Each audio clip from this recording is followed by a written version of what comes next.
To legend में course अभी हम पढ़ेंगे जो है जीए का चैप्टर नंबर 1 जो इंट्रोडक्शन है, स्पेसिफिक बेसिक चीज़ें जिसमें पढ़ाई गई है। तो जल्दी से पढ़ते हैं। ह्यूमन बॉडी जो है प्रोटोप्लाज्म से बनी होती है और प्रोटोप्लाज्म जो है एटम्स बना होता है। डिफरेंट एटम्स मॉलिक्यूल्स मिलकर जो प्रोटोप्लाज्म बनाते हैं वो प्रोटोप्लाज्म जो है सेल बनता है। सेल मिलकर टिश्यूज बनाते हैं, टिश्यूज मिलकर ऑर्गन बनाता है, ऑर्गन मिलकर सिस्टम बनाता है, सिस्टम मिलकर ऑर्गेनिज्म बनाता है। तो सेल्स वाले हेडिंग से स्टार्ट करते हैं। सेल जो smallest independent unit of life है, यानी एक सेल से एक ऑर्गेनिज्म भी बन सकता है, वो इंडिपेंडेंट अपना काम चला सकता है। तो सेल जो है, सेल में एक प्रोटोप्लाज्म होता है। प्रोटोप्लाज्म होता है जी न्यूक्लियस और साइटोप्लाज्म से मिलकर जो इंक्लोज होता है सेल मेम्ब्रेन में। सेल जो है बेसिक स्ट्रक्चर और फंक्शन डिटरमाइन करता है ऑर्गेनिज्म के। टिश्यूज यानी सिमिलर सेल मिलकर टिश्यू बनाते हैं। एक मिसाल के तौर पर हमारे पास कनेक्टिव मस्कुलर टिश्यू में मसल सेल्स होंगे और नर्वस टिश्यू में सारे न्यूरॉन्स होंगे। तो टिश्यूज 4 टाइप्स के हैं: connective tissue, muscular tissue, nervous tissue, epithelial tissue, epithelium.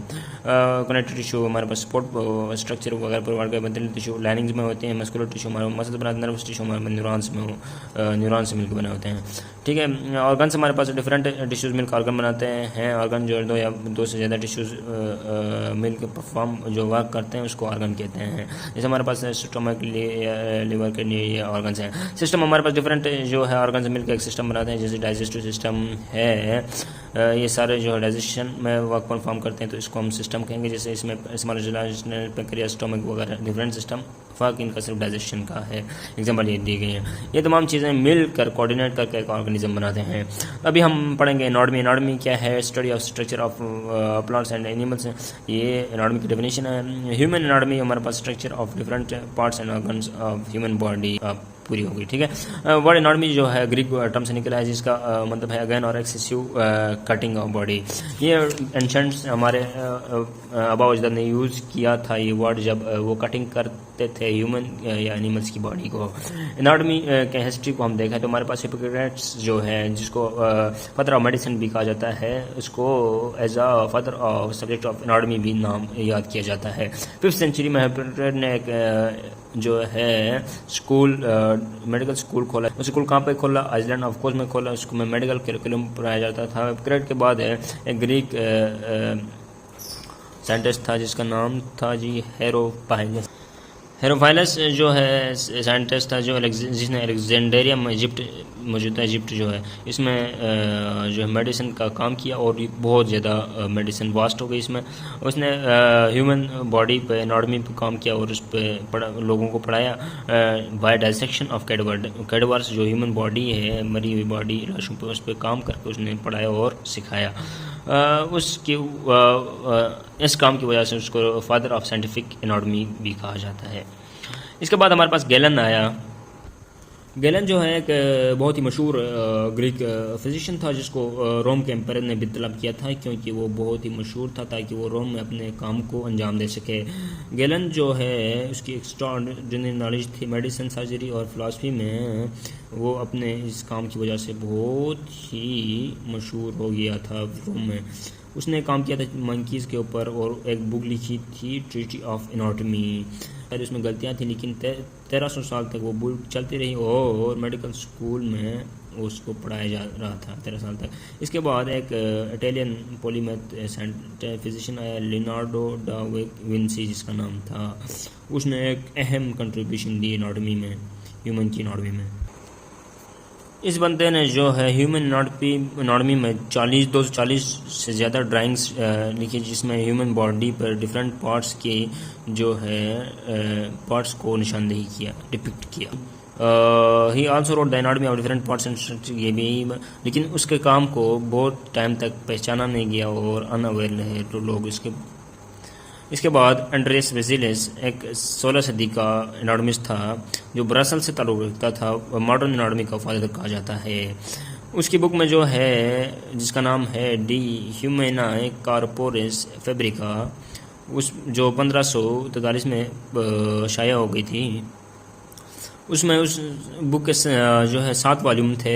ये बुक में जो है बहुत सारी चीज़ें, मेजॉरिटी इस बुक को एक्सेप्ट किया गया, क्योंकि ये बुक जो है प्रूफ थी, कैडावर्स पर परफॉर्म करके इस बुक को लिखा गया था। तो ये इस बुक के बाद जो है इसकी कंट्रीब्यूशन के बाद एनाटॉमी को as a fundamental medical science के तौर पर इस्टेब्लिश किया गया।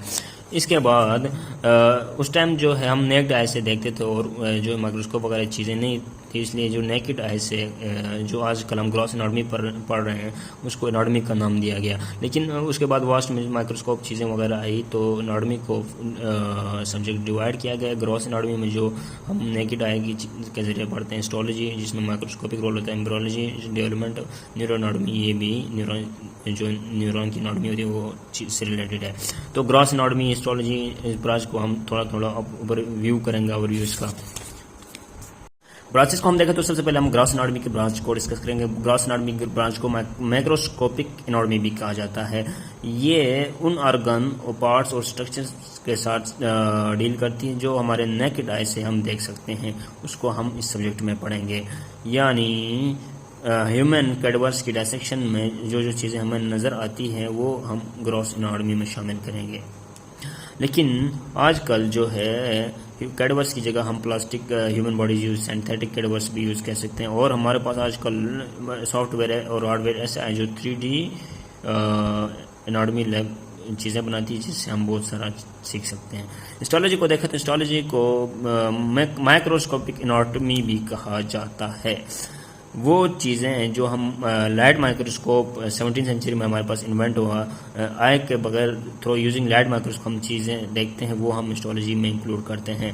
लाइट माइक्रोस्कोप के बाद 20वीं सेंचुरी में जो है इलेक्ट्रॉन माइक्रोस्कोप इन्वेंट हुआ, जिससे हम बहुत ही very fine structure of body components देख सकते थे, मतलब कैसे देख सकते हैं, ठीक है। स्टडी करने के लिए हम कैसे करते हैं जी, स्पेसिमेन लेते हैं विदाउट डेटा फ्रॉम ह्यूमन या एनिमल सोर्सेज से, उसको केमिकल्स में शामिल करते हैं फॉर प्रिजर्वेशन पर्पज, और फिर उसको स्लाइसिस में कट करते हैं और फिर स्टेनिंग करके उसको अंडर माइक्रोस्कोप चेक करते हैं। स्टेनिंग के लिए करते हैं फॉर कंट्रास्टिंग, बेस्ट कंट्रास्टिंग। इसके बाद हमारे पास एम्ब्रियोलॉजी वो ब्रांच आती है। इस ब्रांच में इसको डेवलपमेंटल एनाटॉमी भी कहा जाता है। इस ब्रांच में before birth of human study करते हैं, ह्यूमन के पार्ट्स कहाँ से बनते हैं, कैसे बनते हैं, कौन कौन से पार्ट्स बनते हैं, किस वीक में बनते हैं, ये हम एम्ब्रियोलॉजी में स्टडी करते हैं। इस न्यूरो एनाटॉमी में हम structure and organisation of nervous system of body discuss करते हैं। अभी हम रीजनल एनाटॉमी यानी अदर ब्रांचेस में रीजनल एनाटॉमी को हम डिस्कस करेंगे। स्पेसिफिक पोर्शन या रीजन की स्टडी को रीजनल एनाटॉमी या टोपोग्राफिकल एनाटॉमी कहते हैं। जैसे हमारे पास हेड या नेक को हम स्टडी कर रहे हैं तो वो रीजनल एनाटॉमी पढ़ रहे हैं, ट्रंक को अलग से पढ़ रहे हैं तो हम रीजनल एनाटॉमी ऑफ ट्रंक पढ़ रहे हैं, लिम्स पढ़ रहे हैं तो हम रीजनल एनाटॉमी ऑफ, जैसे फर्स्ट ईयर में आप लिम्स पढ़ते हैं और हेड और नेक पढ़ते हैं तो दो रीजनल एनाटॉमीज पढ़ते हैं, ठीक है। ट्रंक में हम फर्दर ये हम एज आ नॉलेज के लिए ट्रंक को हम फर्दर डिवाइड करते हैं थोरैक्स, एब्डोमेन, पेल्विस के साथ, ठीक है। और लिम्स को हम डिवाइड करते, लिम्स को अपर लिम और लोअर लिम में डिवाइड करते हैं। अपर लिम जो है आर्म, फोर आर्म और हैंड पे मुश्तमिल होता है। आर्म जो है शोल्डर से एल्बो तक जो बीच में जगह होती है उसको आर्म कहते हैं, और फोर आर्म जो है एल्बो से रिस्ट तक फोर आर्म होता है, और हैंड जो टर्मिनल पार्ट है अपर लिम का रिस्ट टू रिस्ट है। इसके बाद हमारे पास lower limb thigh, leg and foot पे मुश्तमिल। थाई जो है हिप बो और नी बिलो यहाँ तक एक्सटेंड होती है। लेग जो है हमारे पास नी और एंकल के दरमियान एक्सटेंड होती है। फुट जो टर्मिनल पार्ट है डिस्टल टू द एंकल। अभी हम सिस्टमैटिक जो है एनाटॉमी को डिस्कस करेंगे। Systematic study of specific systems of body, जैसे हम सीवेज सिस्टम, कार्डियोवैस्कुलर सिस्टम, इसमें अगर सिस्टमैटिक एनाटॉमी को डिस्कस करेंगे तो उस सिस्टम को, वो सिस्टम जहाँ जहाँ तक बॉडी में जाता है उसको डिस्कस करेंगे। जैसे सीवीएस को हम पढ़ रहे हैं सिस्टम को, तो सीवीएस बॉडी के अपर लिम, लोअर लिम सारों में जाएगा, तो उस सिस्टम को ऑल उसमें पढ़ेंगे, ठीक है। इस तरह रिप्रोडक्टिव सिस्टम को ऑल एक साथ ही पढ़ेंगे सिस्टमैटिक एनाटॉमी में। इसके बाद हमारे पास फंक्शनल एनाटॉमी है, correlation of function of any organ और part of body with its structure और के साथ जो फंक्शन रिलेट करता है उसको हम करेंगे। जैसे हमारे पास अपर लिम जो है ग्रास्पिंग, ये देखें हैंड, और हैंड का स्ट्रक्चर ऐसा है, इसकी वजह से वो कम्प्लेक्स फंक्शन परफॉर्म कर सकता है, इसको हम फंक्शनल एनाटॉमी में पढ़ेंगे। सरफेस एनाटॉमी में हम पढ़ेंगे जी डीपर स्ट्रक्चर्स को जो है सरफेस बॉडी के साथ रिलेट कर पढ़ेंगे। जैसे हमारे पास हार्ट, लंग्स, कौन बॉडी के सरफेस पे हम निशानदेही करेंगे कि ये किस साइड पे कहाँ नीचे सरफेस के नीचे पहुँच जाते हैं। जैसे हम हार्ट बीट मार करने के लिए हम जो है फिफ्थ कॉस्टल कार्टिलेज के ऊपर वो स्टेट रखते हैं, स्टेटोस्कोप रखते हैं, जिसकी वजह से हमें हार्ट बीट सुनाई देती है। तो हमने इसकी सरफेस मार्किंग की और सरफेस एनाटॉमी में पढ़ गए। कंपैरेटिव एनाटॉमी में हम पढ़ेंगे जो है ह्यूमन बींग्स की एनाटॉमी कंपेयर करेंगे एनिमल्स के साथ, इसको कंपैरेटिव एनाटॉमी में पढ़ेंगे। इसके बाद रेडियोग्राफिक एनाटॉमी जो है एनाटॉमी ऑफ ह्यूमन बॉडी जो वेरियस इमेजिंग टेक्निक्स हम पढ़ते हैं उसको रेडियोग्राफिक एनाटॉमी कहते हैं। ये जो है डेवलप्ड हुई after the discovery by German physicist Roentgen. X rays की डिस्कवरी के बाद जो है ये ब्रांच हुई। ये जो है पहले जो है हार्मफुल होती थी, अब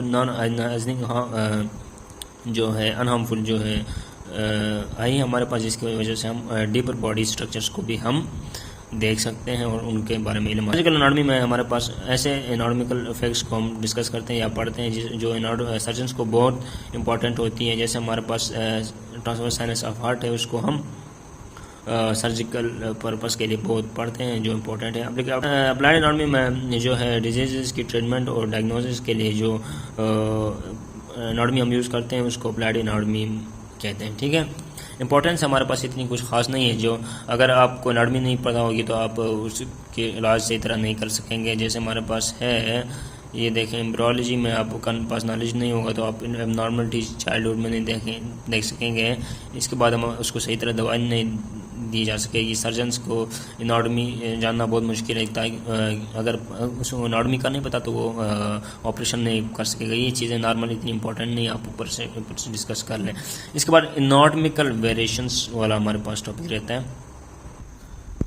किसी भी दो इंसान में जो है सेम बॉडी स्ट्रक्चर्स नहीं होती, कुछ न कुछ हर बंदे में डिफरेंट होता है, उसको हम एनाटॉमिकल वेरिएशंस कहते हैं। Normal flexibility in morphology of body structures, जैसे ये इतनी नुकसानदार नहीं होती, कुछ भी इसमें फर्क नहीं होता। जैसे किसी की जो है स्किन चिट्टी, किसी की जो है ब्लैक है, इस तरह किसी का जो है बॉडी वेट ज़्यादा है, किसी का कम है, ये किसी का हार्ट बड़ा है, किसी का छोटा है, किसी का जो है हाथ बड़ा है, किसी का छोटा है। ये एनाटॉमिकल वेरिएशंस हैं। जैसे हमारे पास एनाटॉमिकल वेरिएशन में ब्रेकियल आर्टरी को हम डिस्कस करेंगे, जो नॉर्मली क्यूबिटल फोसा में आकर डिवाइड होती है into radial ulnar artery.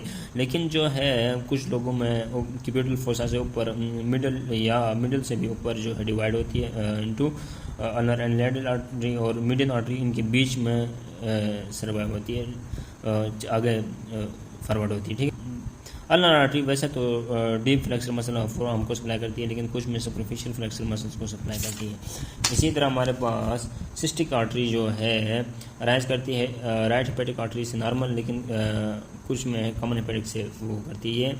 Anatomical variations हैं। और फिब्रस फिफ्थ मेटाटार्सल बोन से जाकर अटैच होता है फुट के, लेकिन कुछ में फोर्थ मेटाटार्सल में होता है। ये हमारे पास एनाटॉमिकल वेरिएशंस हैं। एग्जांपल ये थोड़ी इंपॉर्टेंट दिख रही है चीज़ें।